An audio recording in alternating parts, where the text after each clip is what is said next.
अब नामर्द हो। बंदूक तो है लेकिन गोली में लोहा नहीं है।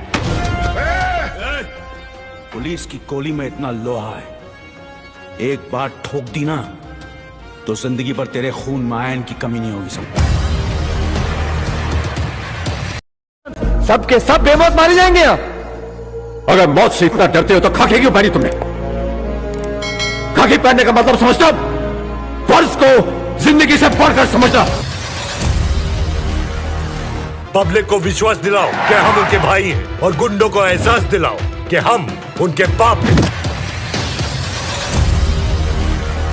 तो आपने पुलिस ऑफिसर पर बनी हुई ये मूवियाँ ज़रूर देखी होंगी।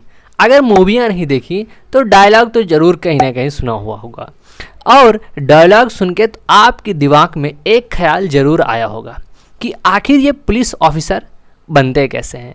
क्या आप में वो दम है कि आप भी एक पुलिस ऑफिसर बन सके? I mean, आप पुलिस ऑफिसर कैसे बन सकते हैं? तो आज के इस वीडियो में हम यही जानने वाले हैं। तो इससे पहले कि आप वीडियो में खो जाएं, इमीडिएटली आप वीडियो को लाइक करके और चैनल को सब्सक्राइब कर दीजिए। तो चलिए समझते हैं कि एक पुलिस ऑफिसर यानी दरोगा बनने के लिए, जिसको इंग्लिश में सब इंस्पेक्टर और इंस्पेक्टर कहते हैं, ये बनने के लिए आपकी बेसिक योग्यताएं क्या होनी चाहिए, आइए समझते हैं। तो सबसे पहले आप 10th पास हो किसी भी बोर्ड से, चाहे यूपी बोर्ड, बिहार बोर्ड से या सीबीएसई बोर्ड से, किसी भी बोर्ड से। उसके बाद 12th पास हो किसी भी बोर्ड से, आप बस आपको केवल पास होना है, पासिंग मार्क्स चाहिए। उसके बाद आप ग्रेजुएशन आपका कंप्लीट होना चाहिए। I mean, आप बीए कर रखे हों या बीकॉम कर रखे हों या बीटेक कर रखे हों या बीबीए बीसीए, कोई भी बैचलर डिग्री आपका कंप्लीट होना चाहिए। किसी भी परसेंट यानी किसी भी आप फर्स्ट डिवीजन पास हो या सेकंड डिवीजन पास हो या थर्ड डिवीजन पास हो, कोई प्रॉब्लम नहीं है, बस आप पास होने चाहिए। उसके बाद आपकी एज जो है वो 21 साल मिनिमम होनी चाहिए, यानी आप 21 साल अधिक हों और 25 साल से ऑलमोस्ट कम होने चाहिए आपकी एज, ठीक है। उसके बाद इसमें कुछ फिजिकल क्राइटेरिया भी डिसाइड किए गए हैं कि इसमें आपका फिजिकल कितना मेंटेन होना चाहिए, क्योंकि पुलिस ऑफिसर देखते हो ना, एक पुलिस ऑफिसर कैसे 10 लोगों को मारता है, क्योंकि वो फिजिकली स्ट्रांग होता है।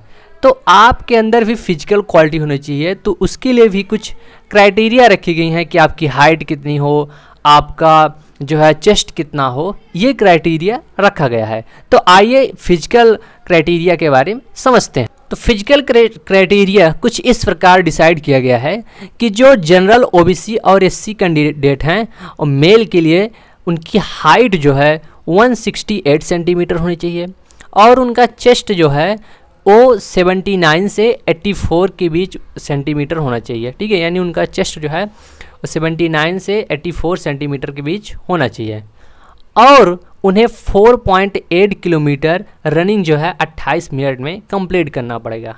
यानी कहने का पॉइंट ये है कि अगर आप दरोगा बनना चाहते हैं तो आपको दौड़ना भी आना चाहिए, आपका स्टेमिना भी मजबूत होना चाहिए, क्योंकि 4.8 किलोमीटर आप 28 मिनट में आप कंप्लीट करना होगा, ठीक है।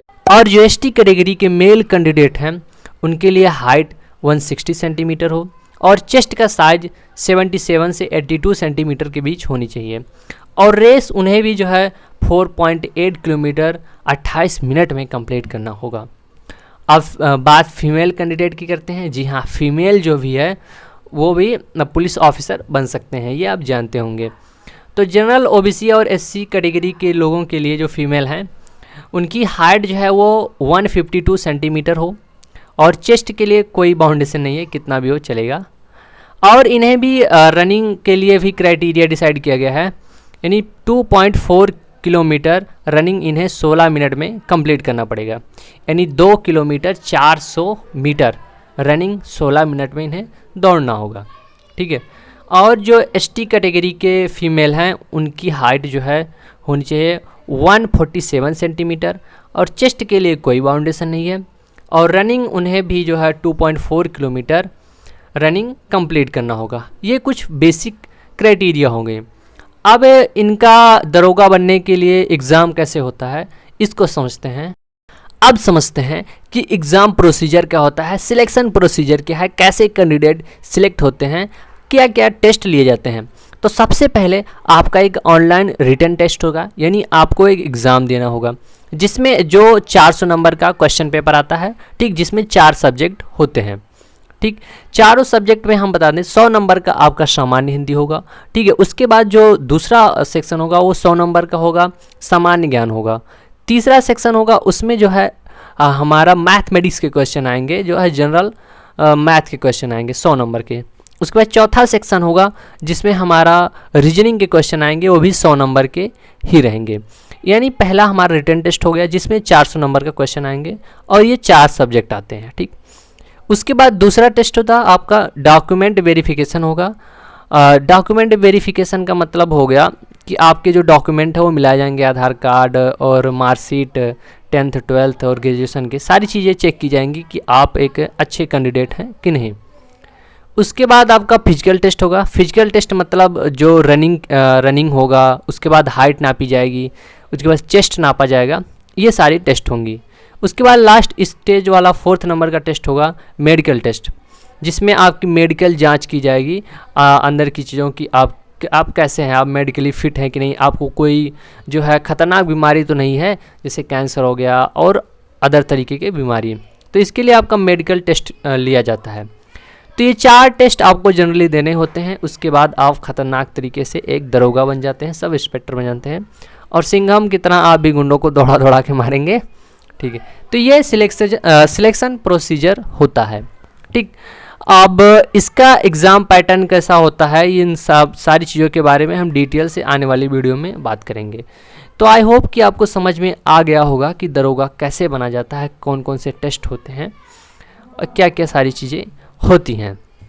और एक इम्पॉर्टेंट पॉइंट हम आपको बताना भूल गए ख़तरनाक तरीके से कि सैलरी कितनी मिलती है। काफ़ी लोग एक्साइटेड होते हैं कि दरोगा को सैलरी कितनी मिलती है, तो आइए ये समझते हैं। तो जैसा कि आप स्क्रीन पर देख पा रहे होंगे कि सैलरी कैसे मिलती है, तो जो पुलिस हमारे उप निरीक्षक होते हैं यानी सब इंस्पेक्टर जो होते हैं, उनकी सैलरी 35,400 से लेकर 1,12,400 के बीच होती है, ठीक है। उसके बाद पुलिस सहायक उप निरीक्षक होते हैं, इनकी सैलरी 29,200 से लेकर 92,300 तक होती है। पुलिस सहायक उप निरीक्षक होते हैं, इनकी भी सैलरी सेम होती है। और जैसे जैसे आप प्रमोशन होगा, जैसे आप SI से जैसे सब इंस्पेक्टर से आप इंस्पेक्टर बनेंगे, तो ऐसे ऐसे सैलरी भी आपकी बढ़ती जाएगी। और इन सब के अलावा रहने के लिए आपको अच्छा घर दिया जाएगा। उसके बाद चलने के लिए गाड़ी भी दी जाती है और भी सारी चीज़ें, DAPA मेडिकल अलाउंस भी दिए जाते हैं, मेडिकल फ्री रहता है। ये सारी सुविधाएं आपको दी जाती है एक गवर्नमेंट ऑफिसर के तौर पर, क्योंकि आप एक लोगों की रक्षा करने के लिए वर्क कर रहे हैं, ठीक। तो आई होप कि सैलरी के बारे में आपको समझ में आ गया होगा, ठीक है। और आप जब UPSI से सिलेक्ट होते हैं तो धीरे धीरे आपका प्रमोशन भी होता है, प्रमोशन के साथ साथ आपकी सैलरी भी बढ़ती है। तो आई होप कि आपको ये जानकारी पसंद आई होगी। इसी तरह से आप भी किसी और चीज़ के बारे में, किसी और एग्ज़ाम के बारे में जानना चाहते हैं तो कमेंट बॉक्स में ज़रूर बताएं, हम उसके ऊपर भी वीडियो बनाएंगे। तो okay, thank you, goodbye and love you.